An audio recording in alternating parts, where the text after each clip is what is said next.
Ike here with Draw Process. This is page 40 of First Sun and Sword this time. I'm going to do it a little differently. I have no storyboards, no thumbnails ready for the upcoming pages. At this point, I don't think I've lettered the page 39 just yet. But I have what the script says, which I know is a little less than how much I'm going to have the characters say on that page. So I'm just making mental note of what I think will be said on that page and where we left off. So I have my script, and I'll show you guys. There is something that didn't make it on page 39 that was in the script, that there was going to be a moment of a pause and a Sword and Croc sizing each other up. I guess that could have served as like an establishing shot as well, to kind of make it a pause and an establishing shot.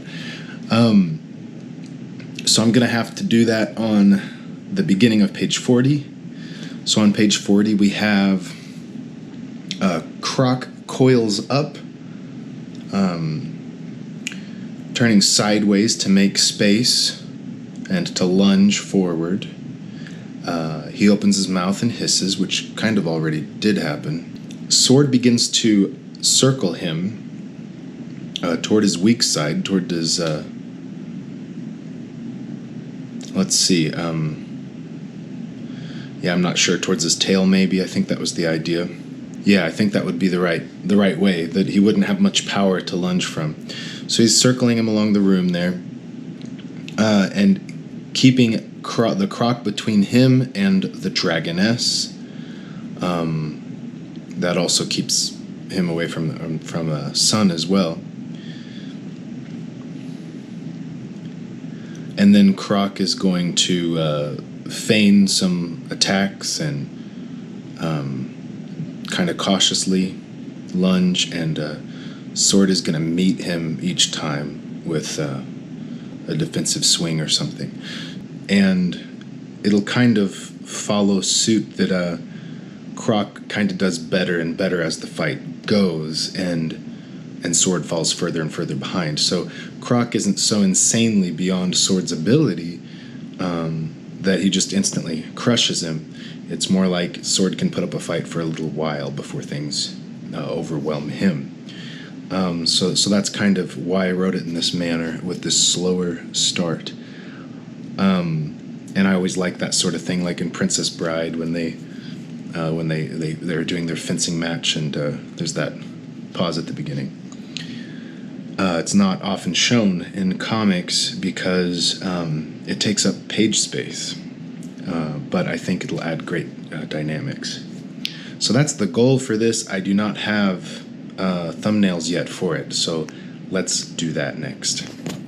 So we just looked at the script. What you're seeing on the screen there is page 39. It's the page just before this one. So I've got that in my mind and thought you might want to see that too, as I'm drawing the page that follows it. And the page that follows is an even numbered page, so it will be the left-hand page. So this is after a page turn technically. I'm jumping right in with the first thing I imagined, in a way, this angle on the room. Now, I had to adjust. What I'm doing here is repositioning the room, rotating it a bit to the left, because I realized as I'm drawing it that the little cave altar thing that the chair is on would have blocked the view. This is a tight room, and Sword is up against the wall. So now as I'm drawing, I realize, well, I would like to show his full figure as an establishing shot, which can't be done at this angle because of the room. So being a wall right behind him. So I have to turn the camera substantially on this panel. So one of the things I'm working out is his stance. So I actually referenced sword fighting stances just to give me some ideas of how someone might stand. So I chose this kind of across his body with his it's in his right hand primarily still, but he's got his thumb turned all the way around and down away from his body, so that he can swing it in a wide arc. almost like golfing, but with his body facing forwards. It was just one on this whole sheet of poses I saw when I just Googled it quickly, and kind of went with that in feel, like, pretty much. What I'm drawing now is wanting to make sure I remember the layout of the room. That is the drawback of me taking, a week in between each page or something I can't remember. And it would have been nice to just have a little reference drawing of this the whole time. But I didn't know that I wouldn't remember it. So I'm working that out.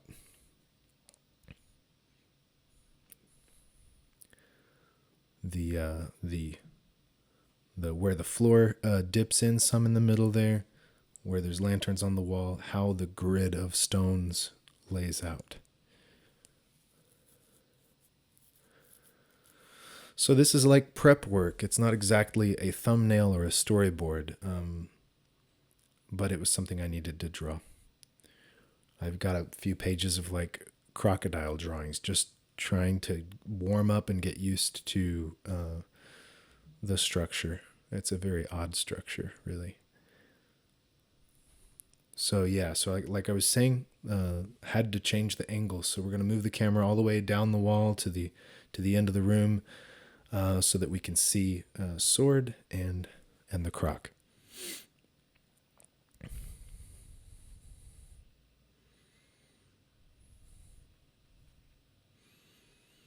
Working out some more details there.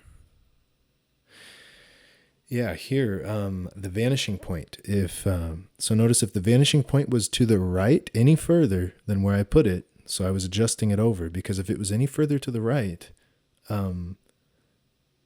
we would be inside of the wall. Like the camera would be inside of that wall. It's gotta be, we gotta see the wall moving past us, however tightly it gets to us. There's gotta be a vanishing point that's on the left, the inside of the wall, the left side. So that was a slight adjustment, getting things. It looks pretty good. This is a pretty high horizon line, so the camera, like our viewing eye, is definitely not level with the main character. It's not like a human eye level, because if it was, his shoulders or something would be on the horizon. So we're definitely above, looking down somewhat. But that gives us one thing about keeping the camera high is you have a good view of the entire space. Like it's kind of easier to draw the depth and to make it noticeable, like clear to the reader what that depth, the distance between things is. Because if everything's just on a flat, if it's too steep, if the floor recedes too quickly away from you, then you can't see the depth as clearly, if that makes sense. Working out the pose again, exactly how do I want him to stand, how hunched over, how far leaning forward, how far would his shoulders be turned, this kind of thing. It's not that simple, really. He is like a structured, puppet, or like a rigged vector drawing for animation or something. And I've got to position him and play with that position until it feels like it captures the right power and readiness to feel that in the pose. That stuff is not easy, and it's not easy to teach. I actually think that if you know your body better, your own body, then you will be able to capture these poses better, especially in terms of like action poses that involve moving in confident ways. So like as children develop their neural pathways for motor skills to move their hands, their drawings that they do actually become more and more like clear. Like they may draw an arm as just like a wing with big fingers on the end. And in the same way that their drawing lacks like complexity and like detail, their own nervous system, like lacks that detail too, that control and those pathways. So in some sense, I imagine this to be true for artists too, that you can imagine an artist, and I do it, like making a facial expression with their own face as they're drawing it. It's like this reverse mirror neurons kind of firing thing where you might look at someone and feel their feeling or sense in your body what they're doing. It's fun to watch people do cool things. Like when I was a guitarist, I could watch people playing, and I knew I could feel myself playing just by watching them play. It made it like it fired all those pathways for me. So if you have that, your own bodily awareness like that, you can apply that. I find that's what it feels like is happening. I'm not, an expert on that, but it really feels like that is happening, and I know a little bit about it, just enough to be dangerous. So here's the thumbnail. I had to skip ahead a little bit. I lost the recording, unfortunately. But what I've done here is I took the rough sketches I did on the other page and put them together into, into the shape I wanted for the page. And then because I didn't capture all of the script on page 40, not quite, I went ahead and planned out the entire other page. And sometimes I like to do that just because those pages face each other. They're kind of seen as a unit. It's nice to just plan them both at the same time. So the thumbnail on the left, that is this page. We have the establishing shot is the top left. I know these are like stick figures. It's hard to see. And then him posing with his sword. And then a long crocodile face going across the page, kind of cutting into it. And then we have two panels, those three in a row. It's two panels of footwork and then Sword's expression, focus. And then Croc lunges and Sword swings at the same time. So like a little build up to that.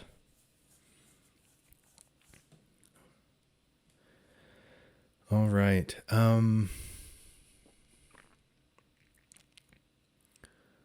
This page, let's see. I'm not sure what to say this week. This is Saturday evening, just before the video has to post. I've never cut it this close. I have been working on an animation job. I don't animate, but I do all the other stuff involved. I can do all that other stuff. But I'm with a team. It's with Clever Kaiju Studio. And we have a community. It's pretty cool, and it's growing, and we're getting ready to do some awesome stuff.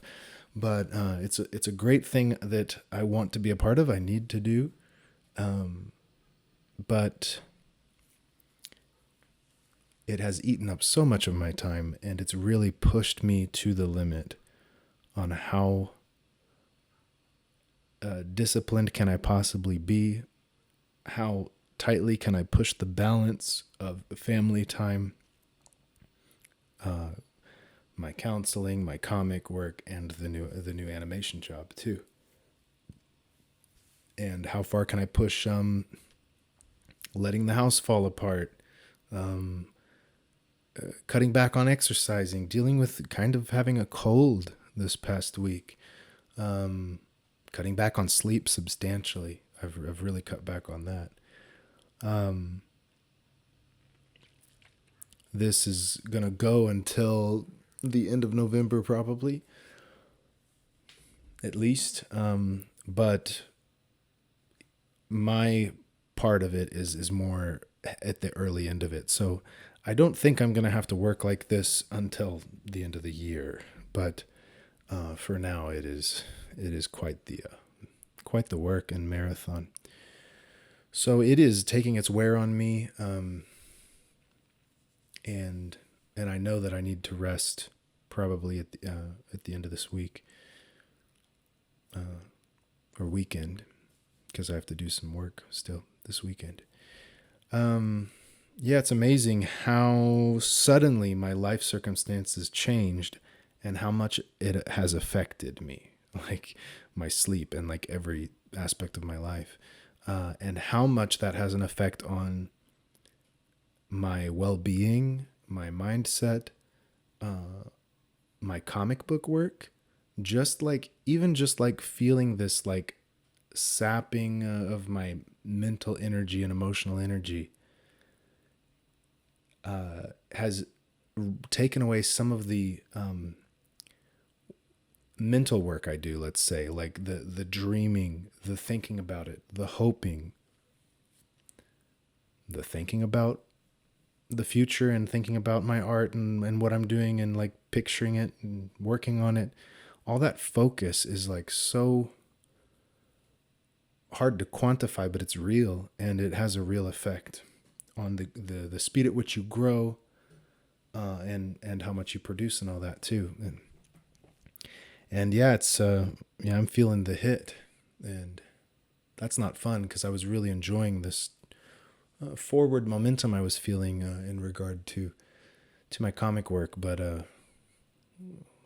I just got to accept putting some brakes on it a little bit, and you know, just rising to the occasion, not just to work like insanely hard. Let's say, you know, and it's not just that; it's to be more disciplined and have more pressure, but still manage my stress and take care of myself. And so I know that I've pushed that pendulum a little too far one direction, and I need to get back to taking care of myself a little better next week. So yeah, that is a real struggle to balance our lives and manage things and stay disciplined and focused, take care of ourselves. Um, but I'm not going anywhere. This is a lifelong practice that I'm engaged in, and I hope I don't, you know, fall off the horse. I mean, it's okay with me. It is okay if I change my mind at some point and choose another endeavor. That's fine. It really is fine because that I've done that in the past, and life is an opportunity to change and try new things. Like it's not over until it's over. So I would like to stay open to who knows what, but at the same time, I know I'm engaged in a lifelong endeavor to develop a skill, a voice, and that's the mission. Like that's I was talking to some guys today and some other artists, and I had mentioned that the idea of getting published and gaining mainstream success, in some sense, I failed at that already. Like I'm post failure in a way. In a way. Like at the same time, I know I'm still kind of a beginner. I'm still figuring it out. And I'm more capable now that if I really wanted to push for mainstream publishing or success, then I would be more likely to be successful. And I know much better. I'll say that I know much better what I would need to do when it comes to the things I would practice and work at and produce, and to make that happen. But in some sense, I'm already post failure. I've already tried to go down that path, and it did not pan out. I was running into a dead end, just having to produce my own books. Just self produced, self promoted, with very little to no audience for it as well. And that made me do soul searching and figure out, why is it that I'm really doing this? What is my real purpose for it? What is the real goal? And through facing that failure, I realized some things for me that are true for me, that even if I had, you know, had mainstream success in some way, that could lead, that doesn't necessarily lead to success, like to meaning and purpose and sticking with it and developing myself and to find my voice, to not burn out, to have food on the table and a life, and also be a creator that's engaged in my practice on a daily basis. It wouldn't have necessarily happened just because you work in comics, let's say. That I've found a way to keep working at my practice, but also have a job. Like, luckily, I don't have to work that many hours. It's below full-time hours, you could say, in many ways, with my counseling. But it is, it's basically like running your own business. It's kind of like having a full job. And I don't know. I've been in circles with athletes that are adults, with families, with kids that train and go to competitions and whatnot. They work a full-time job and they still are very disciplined with their diets and their training to try to achieve very difficult challenges. And then for some reason, as an artist, it feels so hard to do that. Like to stick with it and focus and train towards a goal if you have to have a day job and you're not successful, like validated by the market, by the industry, that you're an artist, then it's hard to stick with. That's just like, I don't know, something toxic, something in the culture, and maybe speaks to the isolation too, though, because a lot of athletes, they have friends who are athletes, and there's a way they push each other, and a lot of times artists end up more isolated, which I hope to see that change and do my part to change that. Anyways, here we are penciling away at this page. I'm pushing the envelope here of what panels I would normally draw, like sort of the shots I would show, and trying to push it further when it comes to the size of panels, the number of panels, just a little bit. I mean, I tend to not go for super dynamic compositions and stuff, but I'm pushing it some. So we have this very long, thin panel with a close-up of King Croc, and because of the shape of his head too, you can't see much of his head. All you see is the eyes and the mass of his snout coming forward. It doesn't show you very much. It's kind of an awkward angle, so it would be easy as an artist to avoid drawing that shot, but I have done it. So same thing here, just the feet, as he is strafing to the left, to his left, just showing that, and the drips of water off of his body on the ground. It was just to give a beat, set the tone in the scene. For we have fancy footwork, careful movements, intense focus. That's why I chose those shots. Yeah, a close up on his face that it as far as wide as I can make it to still capture the eyes. That's pushing it a bit on what can fit in that space. So as I get more comfortable with drawing, I find that I get more loose, more free in my compositions too. When it is difficult to draw a figure, when it's difficult to draw a background in perspective with a figure, then your mental energy is all eaten up with those tasks. But when you can convert that, move it to procedural memory, to like kind of, you're able to do it without thinking about it as much. then you free up mental capacity for other tasks. So I can start to focus on, and that's that free feeling that I was stating, that I feel like free as I draw, when I feel more confident and comfortable drawing, and then I'm free to express and show in these panels, these shots, things that I wouldn't have went for. And this is another way of putting it. Mental capacity is freed up to look at this other aspect of things, to think of the shots and push them a little further,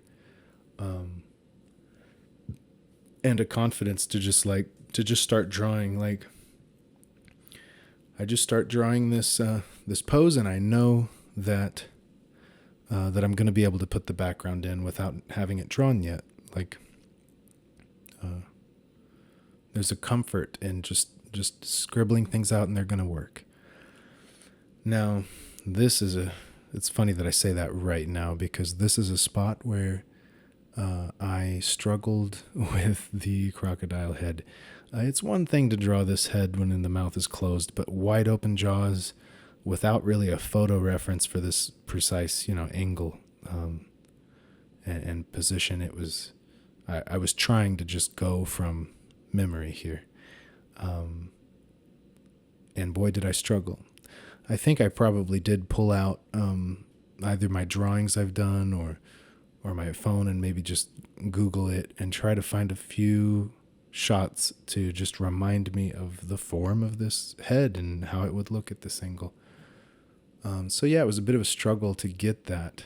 I'm not even worrying about the body yet. I know where it's going because I have that long pencil line behind it. Like, it's going to be there, but I got to get the head right. And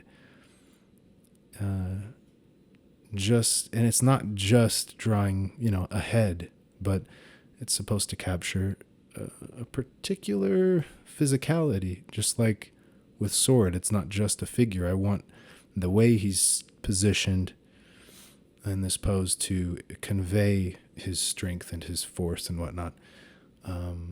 So as I'm erasing here, it's not just, mistakes, let's say, with the form. It's what angle should this head be coming at? Maybe he would turn his head slightly as he's coming in to bite. Do we need to see his eyes open, or does that really matter? He's lunged, so, maybe his arms are back, because he's already kind of lunged forward off of them. Trying to capture the right feel.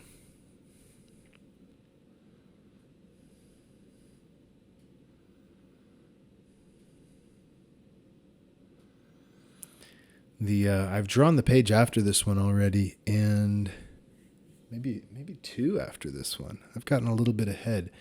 I'm recording the audio the evening before this video posts, but I've drawn a few pages ahead of this, and it's good to have a little bit of a buffer.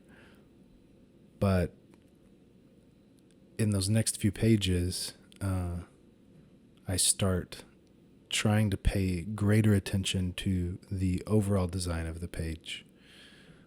So it's funny looking at this now and thinking, I wasn't putting that little bit of extra work into the overall page design on this page as much as I am now.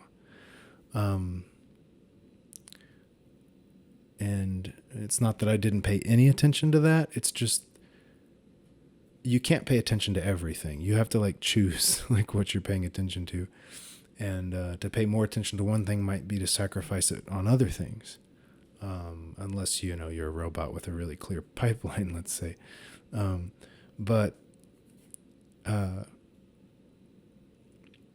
So I wasn't putting as much focus because it wasn't as important to me. But after talking to, Phil Hester was at a convention in my town. So I got him to look at the book, and he gave me some feedback, and that was really nice of him. and he'd pointed out that I should focus on the overall design more. That seems to be the thing that I'm focusing on the least that I could do. So I took that to heart and made an attempt to focus on that. So I'm really liking the results. And you'll get to see that next week. But it's also interesting that at the same time as getting that feedback from him, and I might talk about this more when you're seeing the pages where I was doing more of this. Basically, the idea of guiding the eye through the page, using the art in each panel with lines and form and tangents that will guide, sort of like point, like literally visually point towards the next panel, the next thing you want them to look at.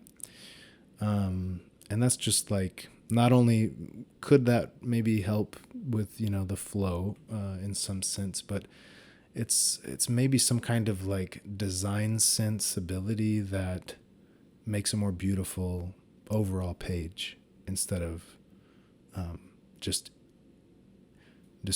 individual panels next to each other. And I knew those things. I'd heard them before, and I applied them a little bit, but it pushed me to try harder at that. And I really liked the result. I can tell, okay, this was worth it. The effort into doing that actually had a noticeable effect on the finished page. Now, at the same time, I was reading this manga called Orange, and it is not heavy on, it's got some interesting, panel layout choices, but it felt, when I read the book, it did not feel like the art was guiding my eye through, those tricks of design. It was like the word balloons were. It was almost like, if you picture, what is it called? Scatter plot charts. That kind of thing where like my eye goes to the first word balloon. I just realized something that might, this might come into effect here is, the book was right to left. So it was against my natural sensibility. So maybe I was even more attentive to the word balloons and not the line, sort of like direction of any flow. But I really don't think the art, utilized much in the terms of this this design sense of trying to guide the eye. It didn't seem the art was doing it, but the word balloons felt like a cohesive part of the art, and it was all made by one person too, I think. I don't think they had assistants. So it makes sense that it's cohesive too. But reading a word balloon and then, like I was saying, like a scatter plot, I'm looking at the art around it, and sometimes not even looking at it. Like I read the word, I know there's a face right there, and maybe I quickly glance at the expression on the face, like to get some sense of their feeling. But maybe I just see it out of the corner of my eye. I can tell there's 4 figures standing there. Who cares? I don't look. I just read it, go to the next panel, go to the next word balloon. But somehow, even, out of my peripheral vision, I'm collecting like the art. And it seems like based on the word balloon first. So that seemed like different. That seemed different than what I've seen in American comics. And I think it might be, there may be some truth to it, that American comics, the artist oftentimes is not the letterer. Sometimes they don't plan the word balloons very precisely. And because the finished piece of art we typically make is just art, just the art with no words, we may be looking for the design sense of just the art. And there may be incredible power in the word balloon placement. And it's something that I admit has also been more of an afterthought for me. sometimes I would make comics with very few words, like not a lot of words at all.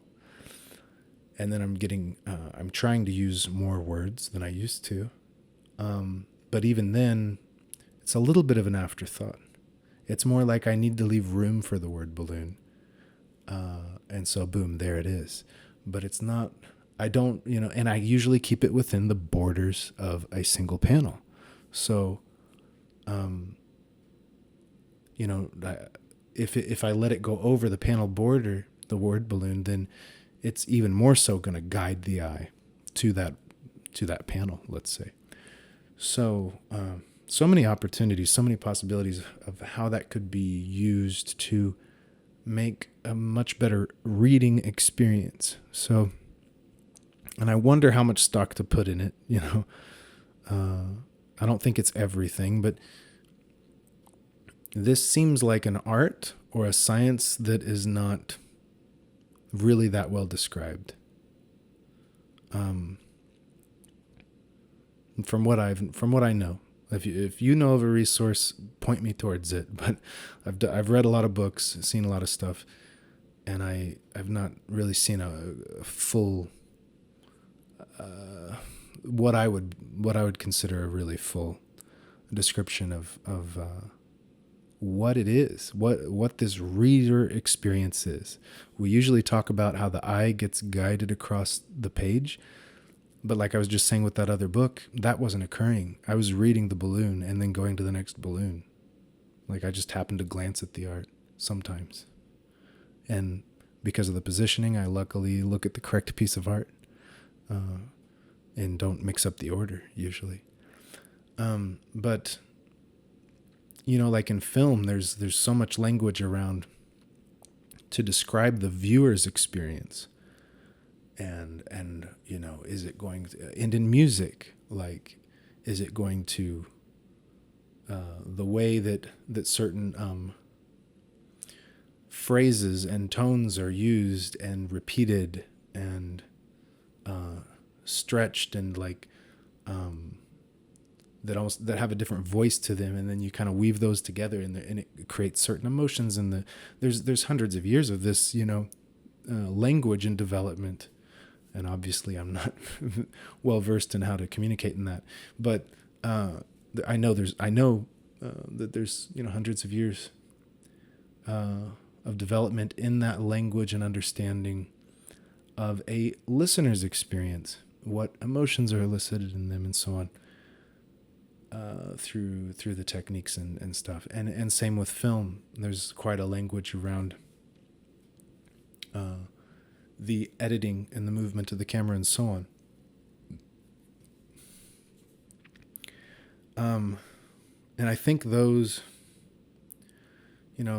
are maybe easier to describe because time is fixed. Like the song is playing out and at tempo. The movie's playing out.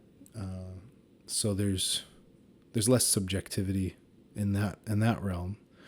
So you kind of get the feeling that everyone's having a similar experience. Whereas it's really hard to quantify. I would love to see research. I'm very curious if there is any, but research on tracking eye movements of people reading comic books. I would love to see them read comics, and track the eye movement and see what are they actually looking at. Are they really, following in the direction that the artist intended when they tried to design the art to guide them? Are they what details do they look to and attract to first? And I know as humans we tend to look for faces and expressions on faces and eyes, mouths, and that sort of like triangle shape between eyes and mouth. Those things tend to attract us.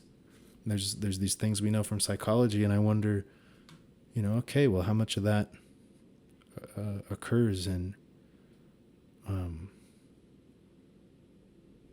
how powerful are those things, and when it comes to the reader experience of comics, because it's interesting to me, and I would love to give a great reader experience of my books and not just, make it look cool, make it feel good to me.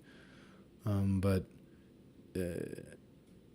yeah, a great reader experience. And maybe I have to, or a unique reader experience, one they're going to get from me they don't get elsewhere. And to do that masterfully, not just like, I really do believe in just, developing my own voice and not really knowing what that voice is yet, just letting it be authentic, let's say.